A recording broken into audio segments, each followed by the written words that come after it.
Vamos a Romanos capítulo 7. Vamos a estar exponiendo los versículos 7 al 13, pero antes, una vez más, vamos a orar.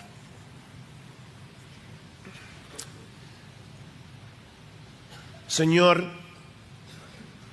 cuánto necesitamos de la obra de tu Espíritu, no solo para exponer tu palabra fielmente, sino también para que esa palabra sea sembrada en nuestro corazón y produzca fruto abundante a 30, a 60 y a 100 por uno.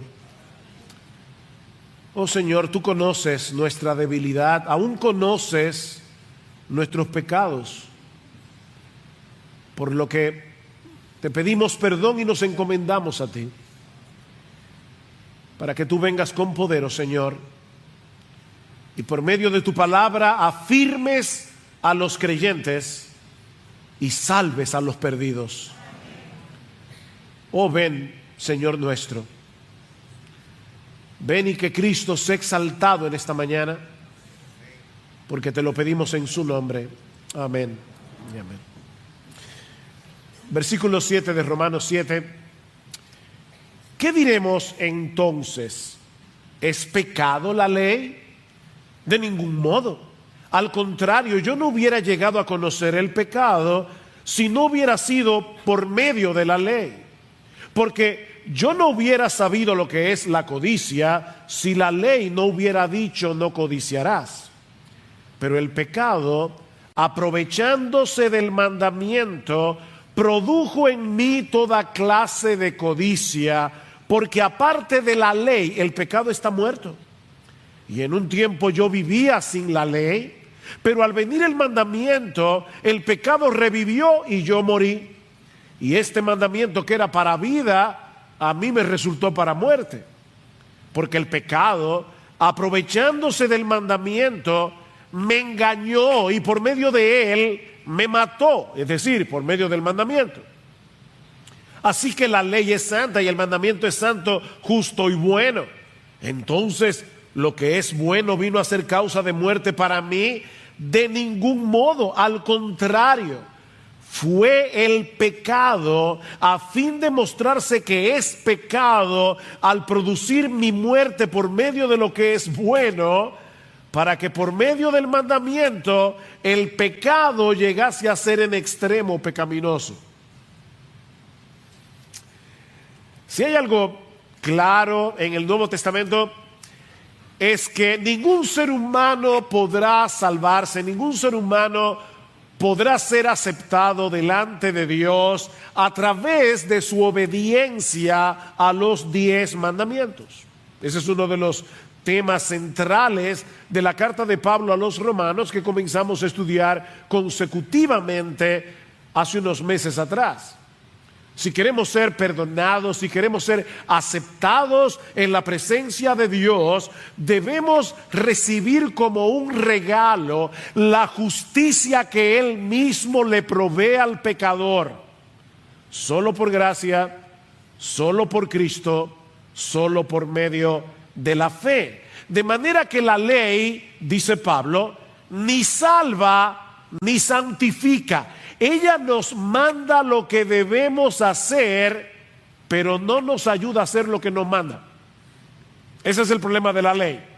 La ley nos manda lo que debemos hacer, pero no nos ayuda a hacer lo que nos manda. Vean una vez más los versículos 4 al 6 que estudiamos la vez anterior. Dice, por tanto, hermanos míos, también a vosotros se os hizo morir a la ley por medio del cuerpo de Cristo, para que seáis unidos a otro, a aquel que resucitó de entre los muertos, a fin de que llevemos frutos para Dios. Y usamos la analogía del matrimonio. Una mujer casada con un hombre no se puede casar con otro, no se puede unir a otro mientras viva ese hombre. Pero si ese hombre muere, ella queda libre de la ley del marido. Bueno, ¿qué hizo Dios? Dios nos mató. ¿Para qué? Para resucitarnos juntamente con Cristo y casarnos con Él. Eso es lo que Pablo está diciendo. Versículo 5.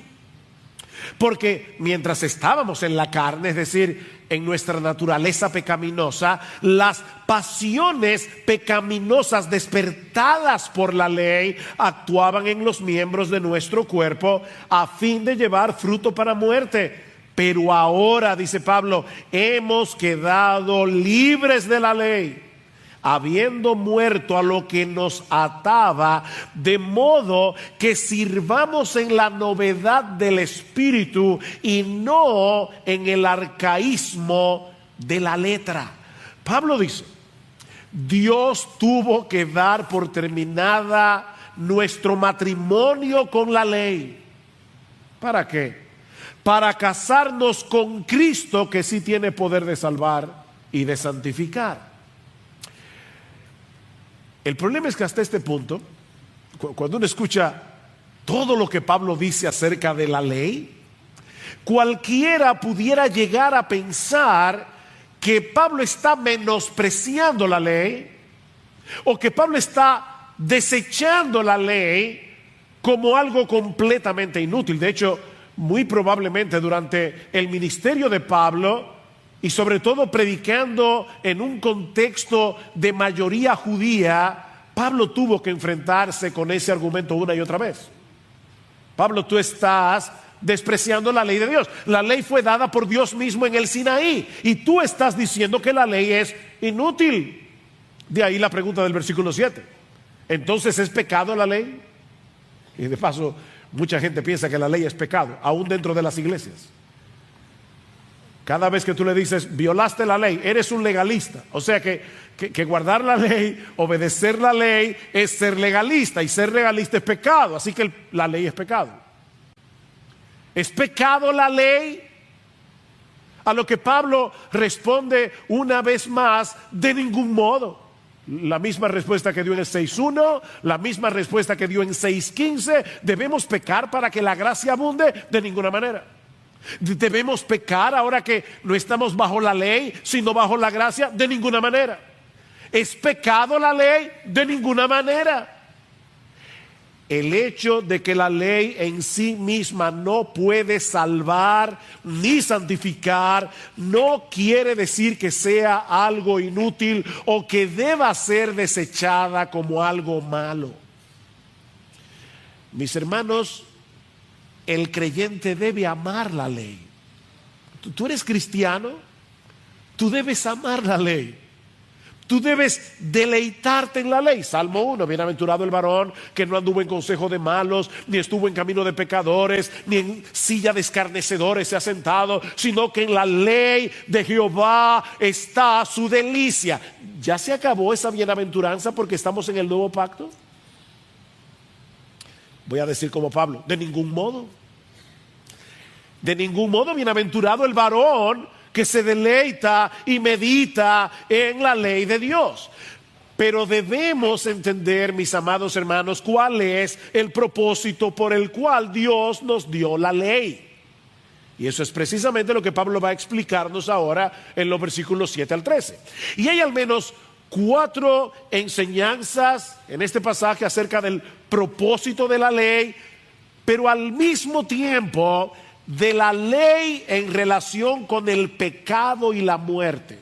De manera que Pablo no solamente nos va a explicar para qué sirve la ley, sino que al mismo tiempo nos va a ayudar a entender cómo funciona el pecado que todavía mora en nosotros. ¿Para qué sirve la ley? Bueno, en primer lugar, dice Pablo, para revelar nuestro pecado. ¿Para qué sirve la ley? Para revelar nuestro pecado, versículo 8. Pero el pecado, versículo 7, perdón. ¿Qué diremos entonces? ¿Es pecado la ley? De ningún modo. Al contrario, yo no hubiera llegado a conocer el pecado si no hubiera sido por medio de la ley. Porque yo no hubiera sabido lo que es la codicia si la ley no hubiera dicho, no codiciarás.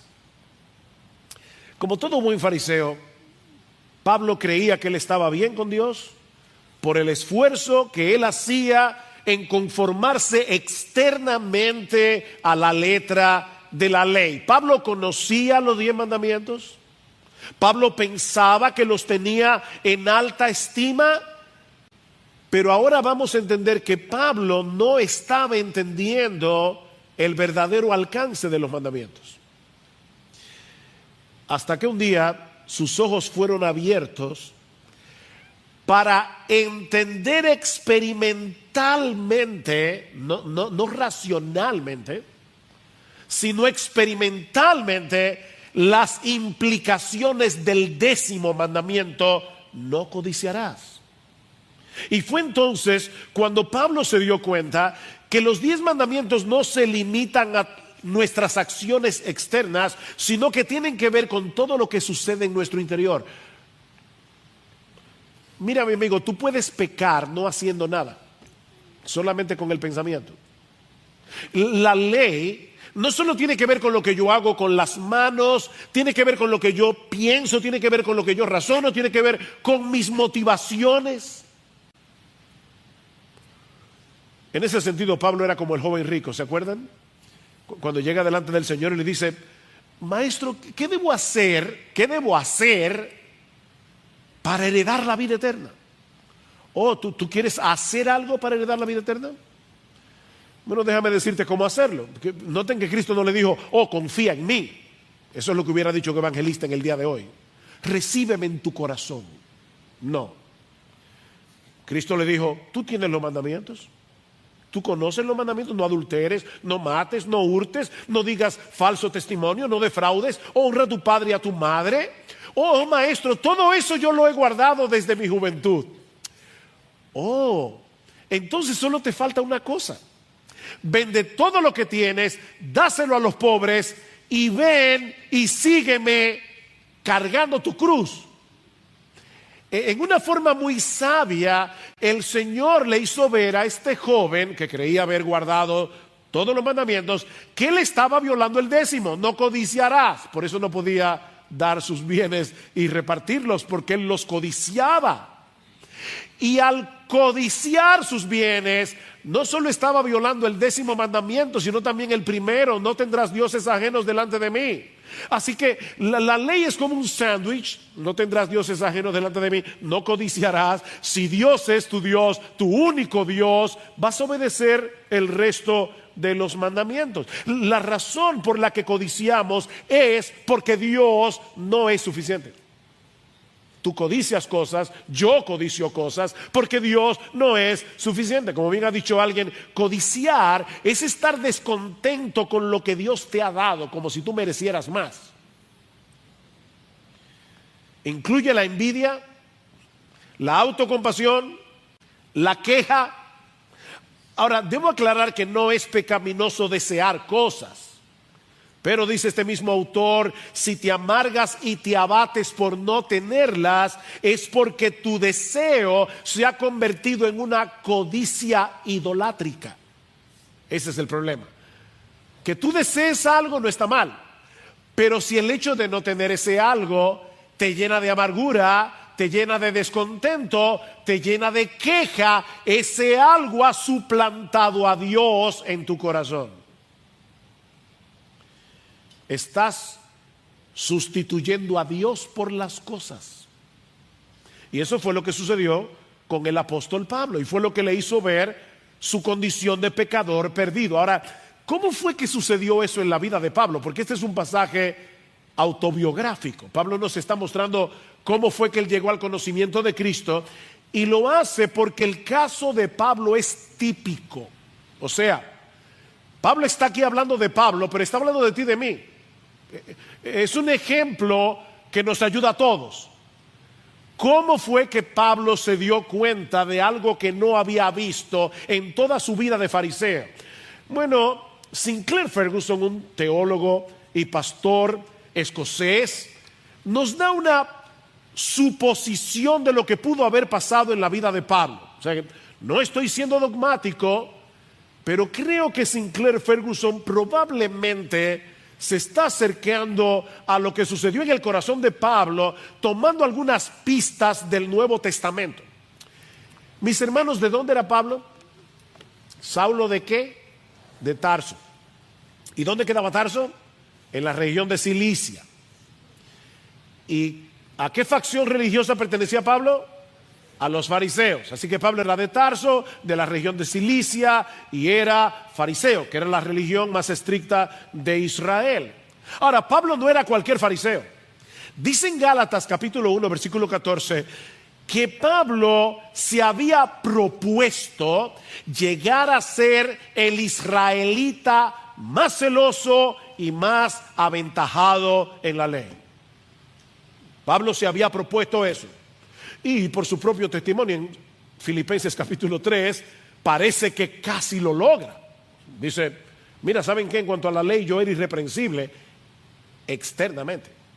Yo era irreprensible. Pablo se había propuesto, Pablo codiciaba ser el mejor. Hermanos, escuchen esto. Tú puedes codiciar ser el mejor en algo bueno y estás pecando. Tú puedes codiciar ser la mejor madre, ser el mejor esposo, ser la mujer más modesta de la iglesia, ser el que más sabe de Biblia. Si tú quieres lograr esa meta para tu gloria, eso es una codicia idolátrica. Porque fue lo que pasó con Pablo. Yo quiero ser el más piadoso. Pablo codiciaba eso en su corazón. Pero entonces sucedió el incidente de Hechos 6. Cuando Pablo se enfrenta con Esteban y lo escucha predicar. Oigan lo que dice Pablo, Lucas, en Hechos capítulo 6, versículo 8. Dice que Esteban era lleno de gracia y de poder y hacía grandes prodigios y señales entre el pueblo. Entonces se levantaron unos de la sinagoga llamado de los libertos y de los de Cirene y de los de Alejandría y de Cilicia y de Asia, disputando con Esteban. ¿De dónde era Pablo? De Tarso, de la región de Cilicia. De manera que Pablo estaba en ese grupo, y de hecho Lucas después lo confirma explícitamente en Hechos capítulo 7, versículo 58. Ahora, mientras ellos más argumentaban con Esteban, Lucas nos dice que no podían resistir a la sabiduría y al espíritu con el que hablaba. Por decirlo de alguna manera, Pablo se había topado con la horma de su zapato. ¿Y qué pasó? Que la reputación que tanto había codiciado y que se había esforzado tanto por alcanzar, ahora parecía derrumbarse delante de sus ojos. Y 2 capítulos más tarde Pablo se convierte. Dios estaba preparando a Pablo para su encuentro con Jesús en su camino a Damasco, apenas unos días después. Pero primero tenía que hacerle ver la profundidad de su pecado. Pablo tenía que entender lo codicioso que él era, lo que él codiciaba, ser un hombre admirado por su piedad. El 10º mandamiento le hizo ver a Pablo la maldad de su corazón. De manera que la ley es como uno de esos espejos. ¿Han visto esos espejos que agrandan la cara? Yo no sé para qué. Y no solamente agrandan la cara, tiene luz a todo alrededor, para que tú veas todas tus manchas, todos tus hoyos, todos tus cabellos mal puestos. Eso es la ley. Eso es lo que hace la ley. Por eso es que Pablo dice en Romanos capítulo 3, versículo 20, que por medio de la ley es el conocimiento del pecado. ¿Recuerdan? Romanos 3:20, lo estudiamos hace ya meses atrás. Por medio de la ley es el conocimiento del pecado. Mis hermanos, es por eso que nosotros nunca debemos predicar el evangelio de Jesucristo divorciado por la ley. Hablaba con un hermano esta semana, que debe estar aquí, así que perdóname que no te pedí permiso. Pero hablaba con este hermano y le decía, mira, nunca le digas a un pecador simplemente y meramente que reciba a Cristo. Si tú le preguntas a un pecador, ¿tú quieres recibir a Cristo hoy? ¿Por qué no? ¿Quién no quiere recibir a Cristo? ¿Quién no quiere ir al cielo? Ahora, si tú le dices a un pecador, mírate en el espejo de la ley para que te des cuenta que tú eres peor de lo que tú crees que tú eres, entonces hay una reacción. No, nadie puede venir a Cristo a menos que no entienda que está condenado y que va camino al infierno. Los sanos no tienen necesidad de médico. Mis hermanos, nunca prediquen el evangelio sin exponer primero las demandas de la ley. Muéstrale al pecador el espejo de la ley. ¿Para qué? Para que vea su necesidad de un salvador. Si no te ves a ti mismo como alguien que merece el castigo de Dios por sus pecados, ¿qué sentido tiene invitarte a que vengas a Cristo? Pero la ley no solamente revela el pecado. Pablo dice también que la ley nos provoca a pecar. Y ahora sí que está rara la cosa, ¿verdad? No quisiera enredarlos, pero usando un lenguaje químico, la ley es el catalítico del pecado. Si ustedes buscan la palabra catalítico, verán que es un elemento químico que provoca una reacción. Bueno, la ley es el catalítico del pecado. Vean el versículo 8.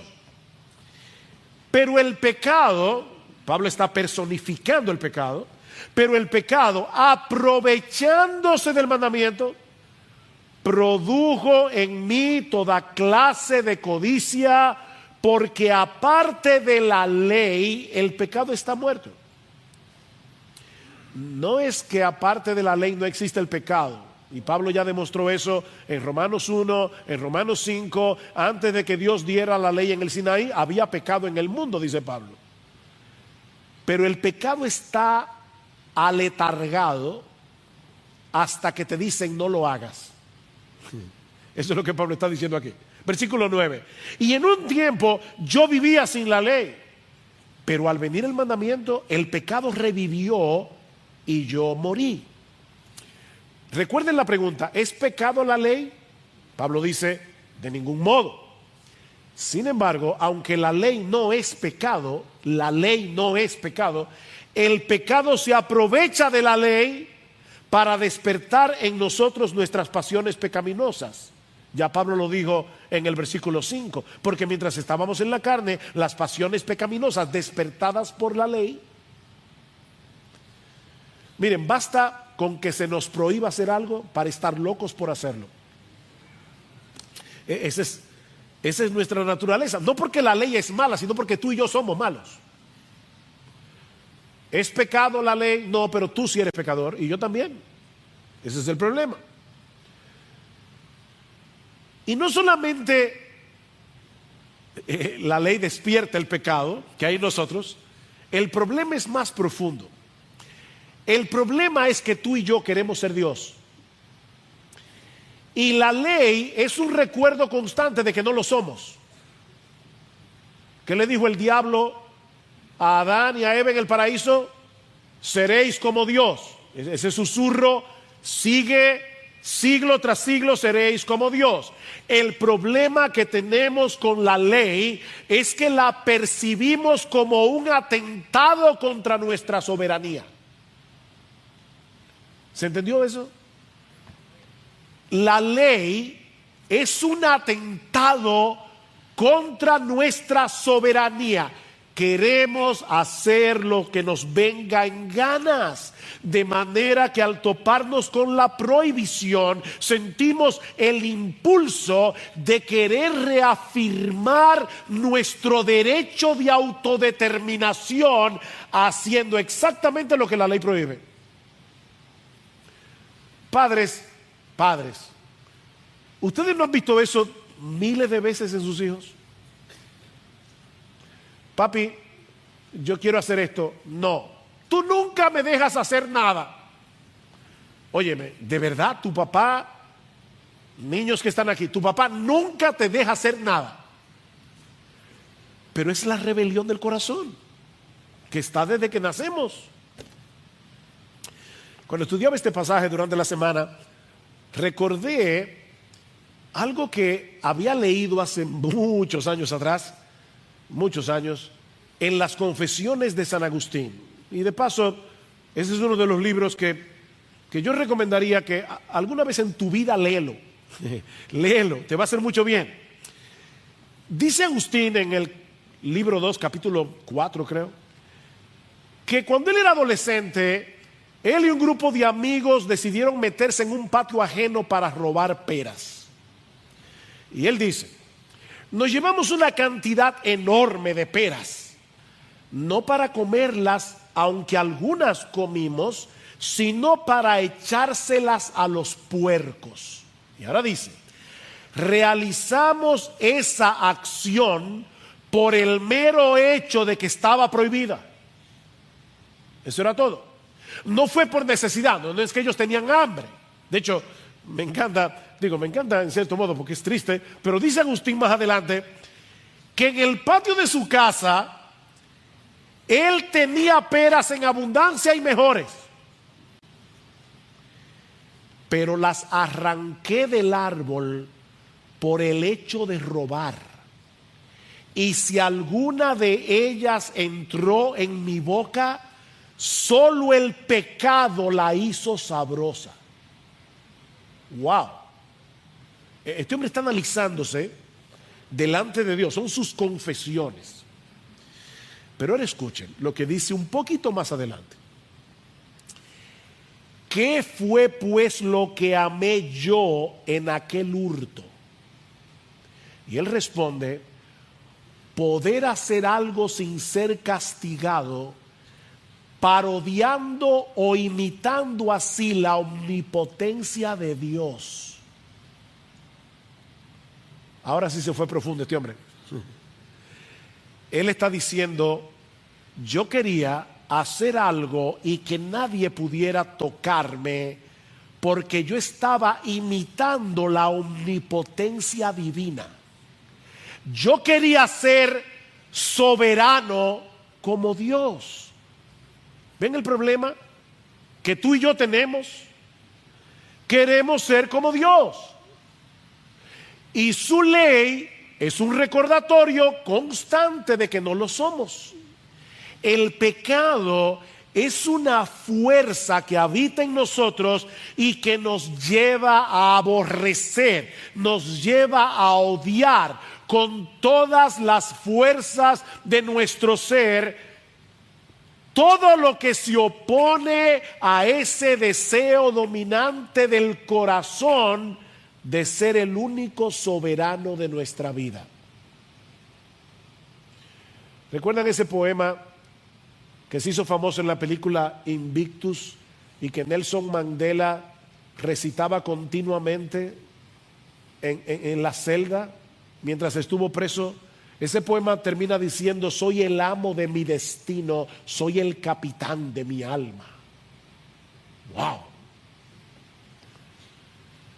Soy el amo de mi destino y soy el capitán de mi alma. De manera que el pecado no es otra cosa que autoidolatría. Cada vez que tú pecas es porque estás escogiendo adorarte a ti en vez de adorar a Dios. Eso es todo. El pecado es autoidolatría. Y el pecado se aprovecha de esa tendencia del corazón humano a idolatrarse a sí mismo para despertar nuestras pasiones pecaminosas usando los mandamientos de Dios. No codicies, ahora codicio más. No envidies, ahora envidio más. Ahora, lo que Pablo está tratando de hacerle ver, sobre todo a la audiencia judía que estaba en Roma, es que ellos estaban equivocados con respecto a la ley. Porque los judíos pensaban que Dios había dado la ley para restringir el pecado y para hacernos más santos. De hecho, muchos pastores evangélicos creen lo mismo. Ellos creen que dando ley, ellos van a ayudar a los hermanos a ser más santos. Más adelante vamos a ver que no debemos desechar la ley. Pero predicar solo ley desde el púlpito no va a ayudar a nadie. De hecho, padres, cuidado padres, porque muchas veces eso es lo que nosotros hacemos también con nuestros hijos. Ley, sin gracia. Y la ley sin gracia, la ley sin el evangelio, la ley sin Cristo no va a ayudar a nuestros hijos. No es que no les enseñes la ley, es que no dejes de enseñarles la gracia. No dejes de predicarles el evangelio de la justificación por la fe sola. Bueno, Pablo le dice a esos judíos: ustedes están equivocados. La ley no restringe el pecado, lo provoca. La ley no restringe el pecado. Más bien el pecado se vale de la ley para movernos a hacer eso mismo que la ley prohíbe. La ley es la base de operaciones que usa el pecado para llevarnos a pecar. Y eso nos lleva a la tercera enseñanza de nuestro pasaje. Precisamente porque la ley revela el pecado y nos provoca a pecar, la ley en sí misma no produce vida, produce muerte. La ley en sí misma no produce vida, la ley produce muerte. Vean otra vez el versículo 9. Y en un tiempo yo vivía sin la ley, pero al venir el mandamiento, el pecado revivió y yo morí. Y este mandamiento que era para vida, a mí me resultó para muerte. Ahora, hermanos, ¿en qué momento de su vida Pablo vivía sin ley? Y ya decíamos, él era judío. A todo niño judío se le enseñaban los 10 mandamientos casi mientras bebía la leche de su mamá. Y Pablo era fariseo, educado en la escritura. ¿Qué es lo que Pablo nos está diciendo aquí? Que hubo una época en su vida en la que él pensaba que estaba espiritualmente vivo. Él está hablando de su experiencia. Yo creía que estaba vivo. Yo creía que estaba vivo, que estaba bien con Dios por mi obediencia a la ley. Pablo creía que estaba espiritualmente vivo porque se apegaba externamente a la letra de la ley. Pero entonces Dios abrió su entendimiento y por primera vez en su vida Pablo se dio cuenta de su verdadera condición delante de Dios. El 10º mandamiento despertó la conciencia de Pablo y le mostró que en realidad estaba muerto. Y por eso dice en el versículo 9: y este mandamiento que era para vida, a mí me resultó para muerte. Voy a decir algo bien extraño ahora. Miren, si un ser humano, desde que nace hasta que se muere, pudiera obedecer perfectamente la ley, tendría vida eterna. Tú quieres salvarte guardando los mandamientos, no hay problema. Solo que tienes que obedecerlos perfectamente desde que naces hasta que te mueres, solamente. Y en todo sentido, externamente, internamente. Escuchen lo que dice Levítico 18. Mis ordenanzas pondréis por obras y mis estatutos guardaréis andando en ellos. Yo, Jehová, vuestro Dios. Por tanto, guardaréis mis estatutos y mis ordenanzas, los cuales haciendo el hombre vivirá en ellos. Hazlos. Obedece y vivirás. Eso fue lo que le dijo Dios a Adán en el paraíso. Obedece y vivirás. El problema es que el hombre no puede cumplir la ley como la ley debe ser obedecida. Perfectamente y completamente. Recuerden que la ley es como un globo. Si tú pinchas el globo, no importa por dónde lo pinches, dañaste el globo. Pablo dice en Gálatas capítulo 3 versículo 10: todos los que dependen de las obras de la ley para salvarse están bajo maldición. Todos los que están tratando de salvarse guardando los mandamientos son unos malditos, dice Pablo, malditos de Dios. ¿Por qué? Porque dice la Biblia: maldito todo aquel que no permaneciere en todas las cosas escritas en el libro de la ley para hacerlas. ¿Ven el punto? La ley es santa, pero nosotros no lo somos. Padecemos de una impotencia culpable. Es decir, no podemos obedecer la ley. Ay, el pobre, él no puede y le están pidiendo que lo haga. No, es una impotencia culpable. No podemos obedecer la ley porque amamos el pecado.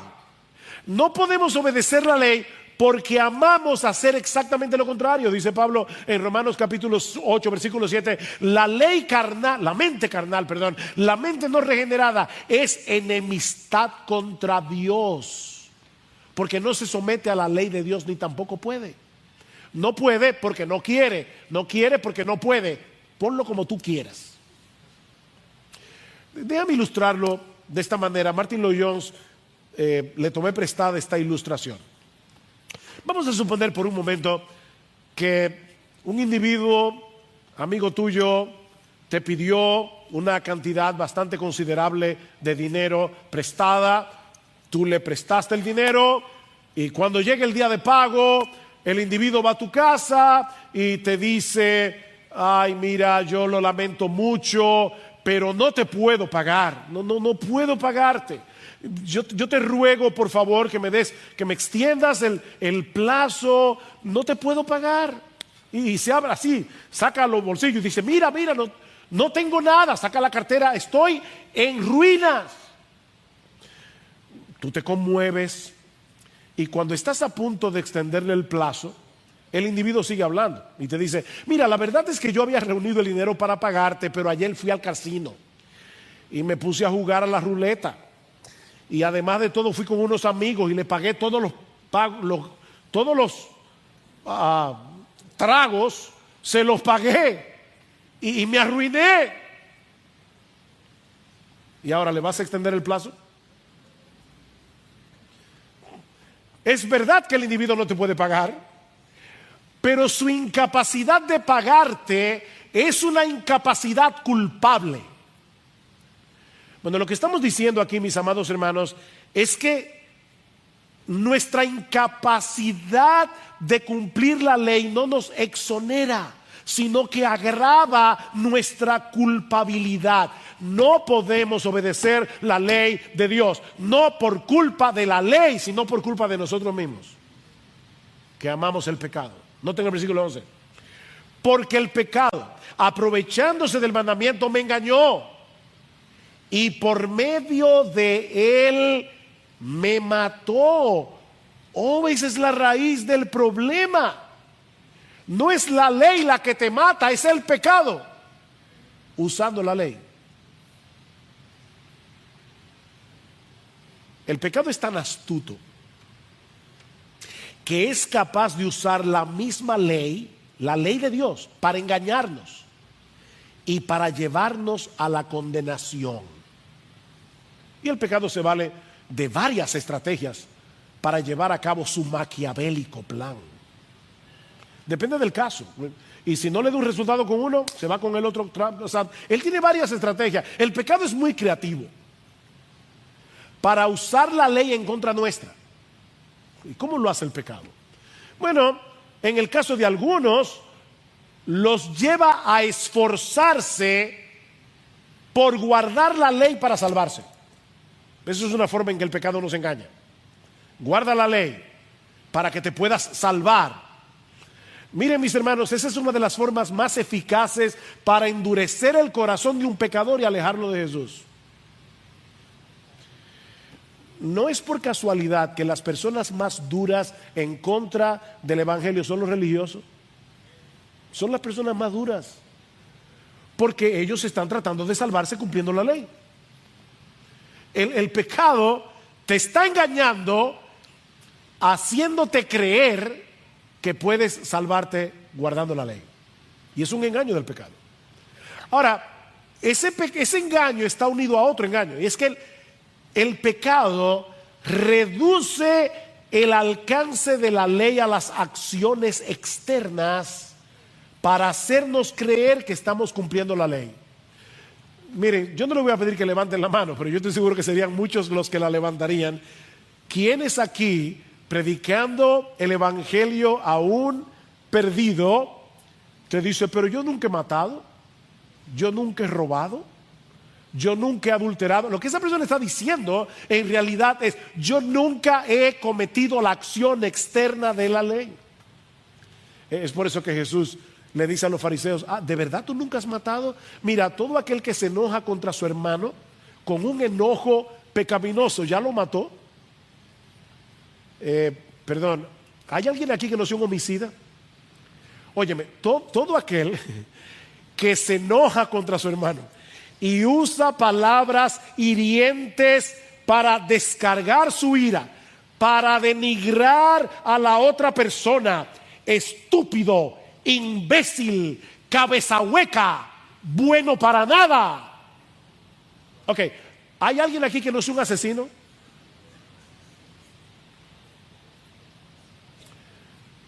Todo aquel que mira a una mujer que no sea la tuya para codiciarla, ya adulteró con ella en su corazón. Uy, qué duro.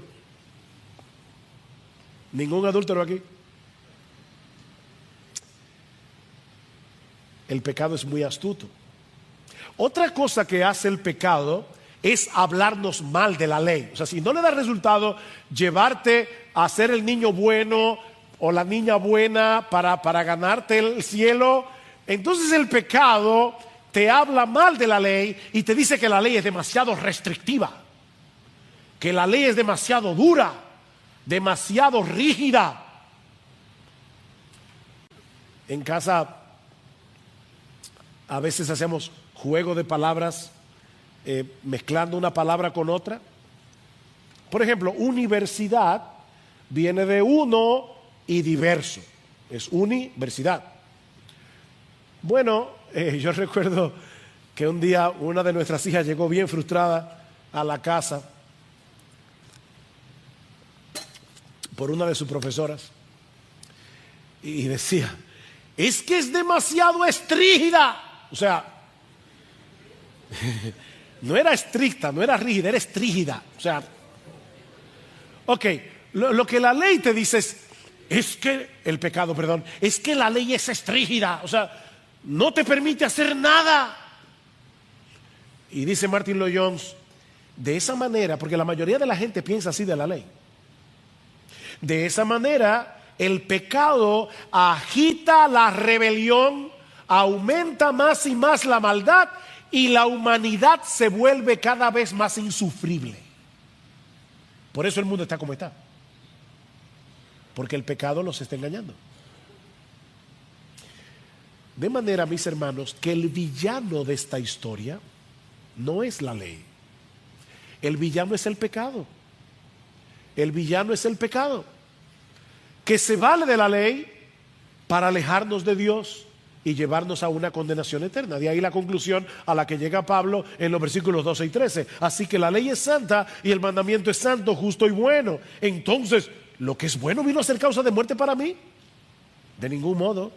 Al contrario, fue el pecado a fin de mostrarse que es pecado al producir mi muerte por medio de lo que es bueno, para que por medio del mandamiento el pecado llegue a ser en extremo pecaminoso. La ley es santa, justa y buena. La ley, mis hermanos, no es un código impersonal de conducta. La ley es el reflejo del carácter perfecto, hermoso, atractivo, deleitoso de nuestro Dios. Eso es la ley. Por lo tanto, si la ley es de Dios, tiene que ser santa, justa y buena. No puede ser de otra forma. Pablo dice en el versículo 14, la ley es espiritual. Dice en el versículo 16, la ley es buena. Dice en el versículo 22, en el hombre interior, yo me deleito en la ley de Dios. ¿Por qué los cristianos deben deleitarse en la ley de Dios? Porque se deleitan en el Dios de la ley, que es santo, justo y bueno. Oh, cuánto amo yo la ley. ¿Eso es lo que dice el salmista? No. Oh, cuánto amo yo tu ley. Es tu ley y por eso la amo. Yo sé que tú me amas. Yo sé que eres infinitamente sabio. Yo sé que eres infinitamente bueno. ¿Cómo no voy a amar esa ley que emana de ti, que es para mi bien? De ahí todo lo que dice David en el Salmo 19 que leímos al principio. Por eso quise que se leyera ese texto. La ley de Jehová es perfecta. La ley de Jehová es confiable. La ley de Jehová es recta. La ley de Jehová es pura. La ley de Jehová permanece para siempre. ¿Y qué hace la ley? La ley convierte el alma. La ley hace sabio al sencillo. La ley alegra el corazón. ¿Tú oíste eso? Yo no sé cuántas veces yo he hecho este experimento y siempre me da igual. Yo digo, piensen rápidamente en la primera palabra que le viene a la mente cuando escuchan la palabra santo. Y la gente dice puro, recto, etcétera, etcétera, pero nadie dice alegría. Porque la gente tiene una distorsión causada por el pecado que no le permite ver que es la santidad lo que produce alegría en el corazón. Los mandamientos de Jehová son rectos y por eso alegran el corazón. La ley alumbra los ojos. Es más dulce que la miel. Es más preciosa que el oro. ¿Dónde está el problema entonces? El problema está en el pecado, como dice Pablo en el versículo 13, que usa lo que es bueno para matarnos. Dice un comentarista, el asesino es el pecado y el revólver que usa es la ley, pero el asesino es el pecado. Vamos a pensar por un momento en un individuo que comete un homicidio y es condenado a cadena perpetua. Lo que está mal no es la ley que lo condenó. Lo que está mal es la acción homicida que es condenable.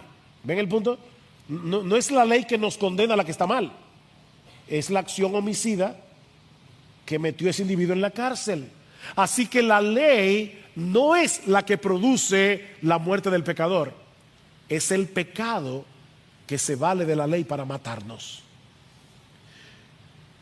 Pero Dios es soberano y Él siempre sí se sale con la suya.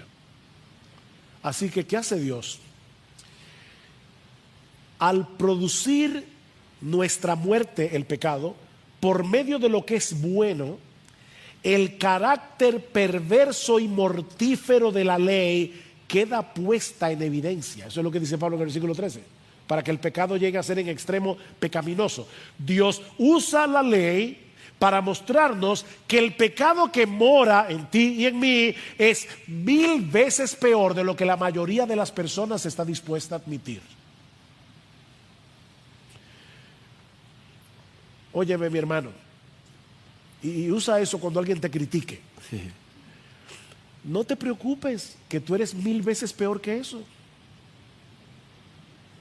Es como decía Bernard Shaw, el famoso dramaturgo inglés, era bien cínico y decía, a mí no me importa si una persona es blanca o es negra, si es rica o es pobre, con que sea hombre suficiente, porque no podría hacer nada peor. Ya si tú eres ser humano, de verdad, tranquilo, que tú eres peor de lo que la gente piensa de ti.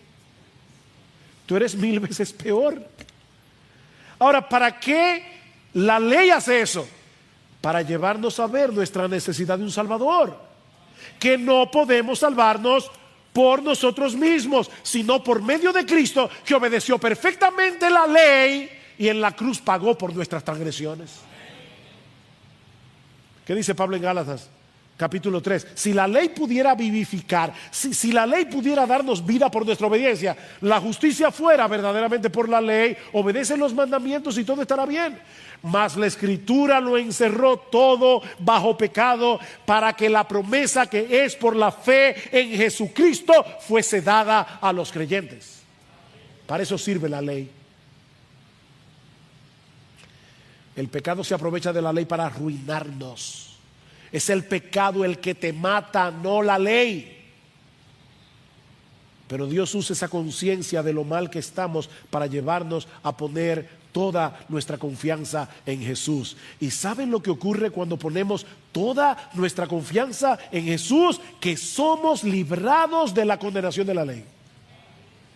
Hemos muerto a la ley. ¿En qué sentido? En que ya la ley no nos puede condenar. porque Dios ha puesto en nuestra cuenta la justicia perfecta de su Hijo, y al mismo tiempo somos transformados y capacitados por el poder de su Espíritu para poder obedecer la ley. O sea, cuando dejamos de confiar en la ley para confiar en Jesús, no solo somos perdonados y aceptados por Dios, sino que Él también pone en nosotros tanto el deseo como la capacidad de obedecerle, no perfectamente, pero sí sinceramente, por medio de su Espíritu que mora en nosotros. Eso es lo que Pablo va a decir más adelante en el capítulo 8. Versículo 2, porque la ley del Espíritu de vida en Cristo Jesús te ha libertado de la ley del pecado y de la muerte, pues lo que la ley no pudo hacer, salvarte. ¿Por qué no lo pudo hacer? Porque era débil por causa de nuestra carne. Dios lo hizo, enviando a su propio Hijo en semejanza de carne de pecado, y como ofrenda por el pecado, condenó al pecado en la carne. ¿Para qué? Para que el requisito de la ley se cumpliera en nosotros, que no andamos conforme a la ley, a carne, sino conforme al Espíritu. No podemos cumplir la ley en nuestras propias fuerzas, pero ahora tenemos los recursos de la gracia que necesitamos para andar en obediencia a la ley. Así que, mis hermanos, nuestra lucha no es contra la ley. Nuestra lucha es contra el pecado que mora en nosotros y que va a continuar allí batallando y batallando y batallando para alejarnos de Dios, que es la fuente de todo bien. El verdadero creyente es aquel que lucha contra el pecado, no contra la ley. Amados, yo os ruego como extranjeros y peregrinos, primera de Pedro 2:11, que os abstengáis de que de la ley, no de los deseos pecaminosos que batallan contra el alma, no de la ley. Recuerda que la ley no solo es santa y justa, es buena, dice Pablo. La ley procura nuestro bienestar, no llevarnos a vivir una vida miserable y aburrida. Pablo va a decir más adelante en Romanos capítulo 2, versículo 2, que la voluntad de Dios, resumida en la ley, es buena, es agradable a los ojos de Dios y perfecta. La voluntad de Dios es buena, es agradable, es perfecta. Es bueno, agradable y perfecto no tener otro Dios que nuestro Dios. Es bueno, agradable y perfecto no adorar una imagen mental de Dios, sino al Dios de las Escrituras, que no se ve porque es espíritu. Es bueno, agradable y perfecto no tomar el nombre de Dios en vano. Es bueno, es agradable y es perfecto apartar un día de cada 7, el día del Señor, para adorarle y tener comunión con Él y con su pueblo en una forma especial, como no podemos hacerlo en el resto de la semana. Eso es bueno. Es bueno honrar padre y madre, niños. Es bueno honrar padre y madre. Es bueno respetar las autoridades superiores. Es bueno no robar, es bueno no matar, es bueno contentarse con la esposa que tiene. Es bueno no mentir. Es bueno no codiciar y no envidiar lo que tiene el otro y que tú no tienes. ¿Cómo sería el mundo si todo el mundo obedeciera los 10 mandamientos? Un paraíso. ¿Ustedes imaginan un mundo en que tú le dices a un ebanista mañana y es mañana? Eso sería glorioso. Es increíble. Qué glorioso sería la vida, ¿verdad? Tú no tendrías que ponerle candado a tu casa ni alarma, porque nadie roba. ¿Cómo sería un mundo así? Un paraíso. Así que el problema no es la ley. Mi hermano, cuando te encuentres en medio de tu lucha contra el pecado, no olvides que ya fuiste perdonado, y libertado de la esclavitud del pecado, y que ahora tienes un nuevo esposo al que puedes agradar en dependencia del Espíritu Santo. No trates de pelear esa batalla en tus propias fuerzas. No lo hagas, mi hermano. Pídele a Dios en oración que incline tu corazón a la obediencia. ¿Recuerda Salmo 119, versículo 36? Inclina mi corazón a tu testimonio, no a la avaricia. Pídele a Dios en oración que no te permita olvidar la verdadera cara del pecado y la verdadera motivación del pecado. Pídeselo a Dios, porque el pecado no está tratando de que tú tengas una vida muy alegre, muy gozosa. El pecado te quiere arruinar. Es Cristo el que vino a darnos vida, y vida en abundancia. Eso solo se encuentra en nuestro bendito, precioso, glorioso, maravilloso, exaltado Señor y Salvador Jesucristo. En Él hay vida, y vida abundante. Solo en Jesús. Oh, pero si tú estás aquí sin Cristo, mi invitación en esta mañana es a que dejes de tratar de ganarte el favor de Dios a través de tus propios méritos, a través de tu obediencia a los mandamientos. No sigas haciendo eso, porque no vas a poder. La ley no fue dada para llevarnos al cielo. La ley fue dada para llevarnos a Cristo, que es el camino a nuestro Padre que está en el cielo. Mírate en el espejo de la ley, mi amigo, para que puedas ver tu pecado tal cual es. Pero cuando ya estés destruido internamente, entonces mira a Jesús como el Cordero de Dios que quita el pecado del mundo.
I don't know how to write a love song.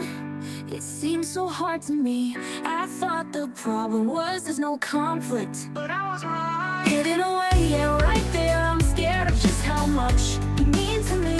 I don't know how to put this into words. How much I care, how I'd be lost if you weren't there. You ground me, you save me, you're another part of me. I don't know how to explain it, how you make me feel this way when you put your hand through my hair, when you hold me, saying it will be okay. How could I possibly say it right? Oh, I tried, I've been up all night. I wish you knew how much I care, how I'd be lost if you weren't there. You ground me, you save me, you're another part of me. I don't know how to explain it, how you make me feel this way when you put your hand through my hair, when you hold me, saying it will be okay. How could I possibly say it right? Oh, I tried, I've been up all night. I wish you knew how much I care, how I'd be lost if you weren't there. You ground me, you save me, you're another part of me. How could a song be enough when everything we've been through never broke us up? No matter how rough, you rescue me, you stay true. How I convey how you make my day, I don't know how to say it the right way. How much I care, how I'd be lost if you weren't there. You ground me, you save me, you're another part of me. I struggle to find hope, I've struggled to sleep at night. I can't struggle to let you know that I won't let you go.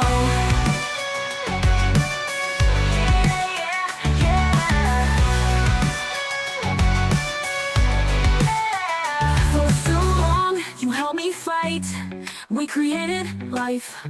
I don't know if this is a love song. I don't know what to do, because I love you.